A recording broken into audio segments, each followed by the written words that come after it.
So now we're going to go ahead and select the racetrack, which is internal test track here, and go ahead and select it. So we're waiting for the GPS to get going. Looks like we're in good shape there, and we have the auto start set for 20 miles an hour. So it will not start on its own until we hit over 20 miles an hour. So I'm going to stay under 20 miles an hour here for a second so you all can see what that looks like.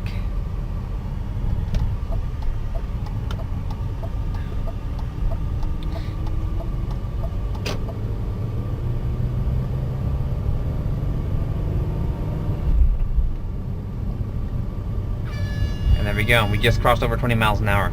So now, again, the app will not show anything. So then that way the driver can focus on driving and not lap times.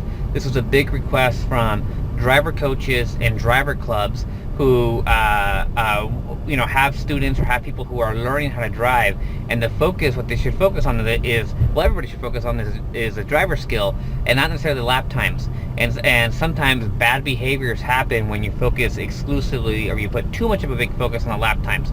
So the request was, hey, can you guys still do what you're doing, because it's really valuable, but just have an ability to turn off the lap time review so that they don't see that at all until after they're done with the session. So we just passed back there where the start finish coordinates are. After I'm done talking here, I will fast forward this video so you'll see it kind of moving in a fast pace. But then I'm going to do 2 laps, and then you all will be able to see what it looks like afterwards. And you'll be able to see that nothing flashes, there are no lap times, etc. until you're done, but everything's being saved properly.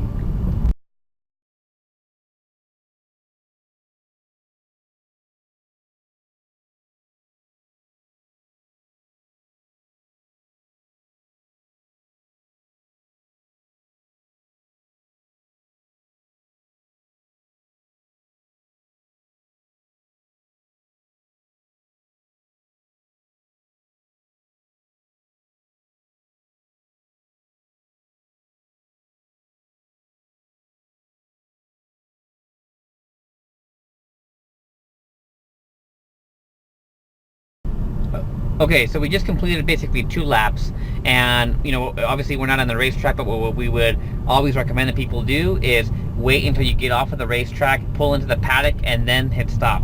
In this functionality here with this new screen, basically there's not a single stop button. It's basically press anywhere on the screen and it'll stop, right? So we say, yep, we want to save the session.